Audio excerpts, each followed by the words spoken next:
نمر الآن السيد ياسين مرزوقي إلى قضية أخرى شهدناها خلال هذا الأسبوع ما تعلق بتطورات ملف القضية الصحراوية بالتحديد. شهدنا خلال اليومين الأخيرين قرار اعتبر بالمفاجئ، قرار الإمارات العربية المتحدة بفتح قنصلية في مدينة العيون المحتلة. في اعتقادك السيد ياسين مرزوقي، ما هي خلفية هذا القرار ولماذا في هذا التوقيت بالتحديد؟ هي كاين عوامل اللي لازم نتكلموا عليها. اولا ما عندهمش جاليه اماراتيه في العيون، ما كانش. اذا المساله بكل بساطه انه المغرب الان يائس من الحرب المسلحه مع الجزائر. عارف بلي التفوق الجزائري من حيث الجاهزيه تاع الجيش ومن حيث السلاح وجوده التكوين تاع الضباط الجزائريين والضباط العمداء، يعني خلاص يأسوا من الحرب. فالمخزن بدا يلجأ إلى مسألة التطبيع مع العدو الإسرائيلي باش يديروا حلف ويحاصروا الجزائر.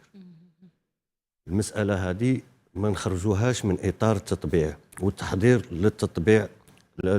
ديجا موجودين تما جالية تجي من إسرائيل تدخل المغرب، عندهم مستشارين على أعلى مستوى في الحكومة، يعني ما عندهمش مشكلة هذه، حتى شعبيا مقبولة عندهم.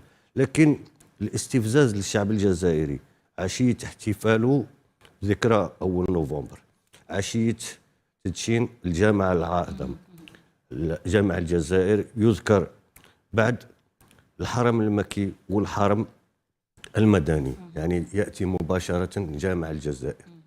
هذو ما تقبلوهاش، ما تقبلوش أن الشعب الجزائري يحتفل بعيد اندلاع الثورة لأنها نابعة من الشعب، ما جاوش أجانب داروا لنا الثورة وجابوا لنا الاستقلال. دونك هذه كل عوامل باش يديروا نوع من الإحباط عند الجزائريين، مع أنه الأمر منافي لمساعي الجزائر فيما يتعلق بقضية الصحراء الغربية.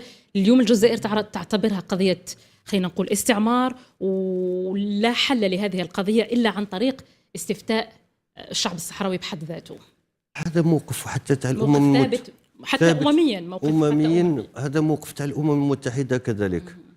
إذن باش يجيو يتآمروا مع الإماراتيين ضد الشعب الجزائري، لأنه نشوف استفزاز للشعب الجزائري. لما نوصل لفلسطين نتكلموا على الشعب الجزائري. الرئيس تبون قال أنا أرفض الهرولة للتطبيع، وقالها في الأمم المتحدة، قال أنا ضد التطبيع.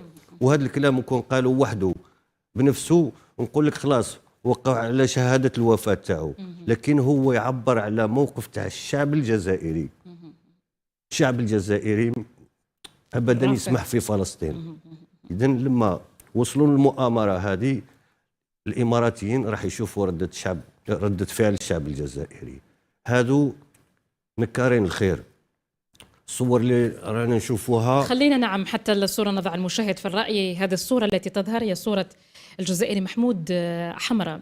هل لك أن تطلعنا على تفاصيل قصته مع دولة الإمارات العربية المتحدة وبالتحديد مع شركة النفط الإماراتية أدنوك؟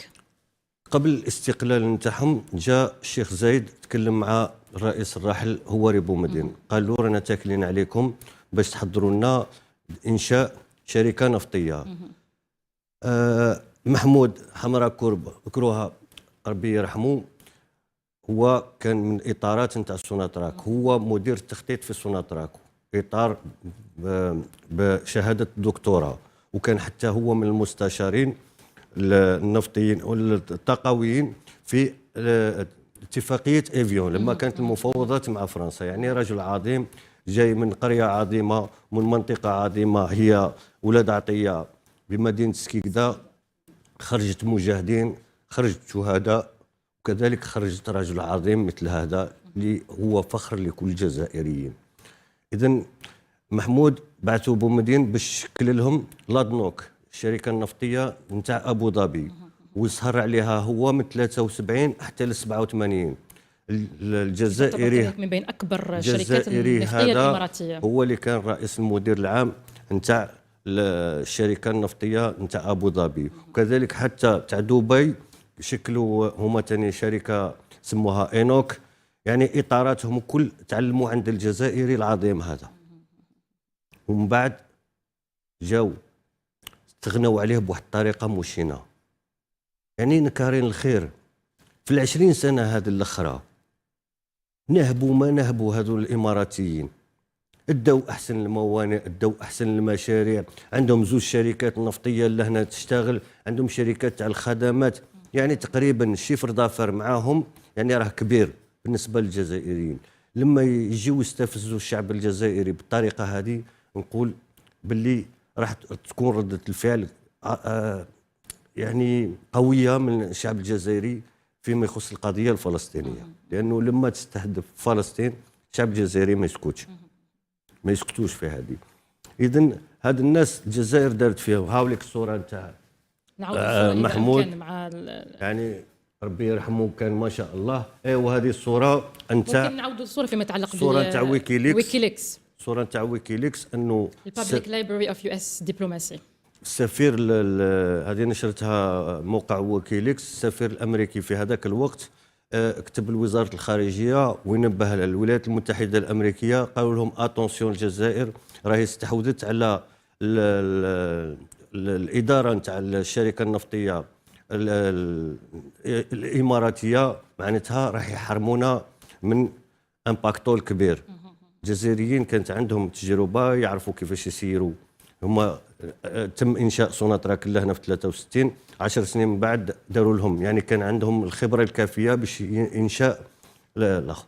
وكانت هذيك الفتره الامور متوتره بيننا وبين الولايات المتحده الامريكيه، لكن الجيل هذاك صمد، وهما فخر وعبره لكل الجزائريين. هذو الامارات لحد الان ما فندوها ما والو. هو الملك المغربي بعث بتهنئه بمناسبه فتح القنصليه العامه في العيون، ف لحد الان ماهوش شيء رسمي، لكن هما ما نفوهش، معناتها الامر راه مدبر. خاصه قلت لك عشيه الاحتفال بعيد اندلاع الثوره، هادو الناس احنا في العرب البلد الوحيد اللي انتزعنا استقلالنا بالسلاح وبالقوه وهزمنا فرنسا.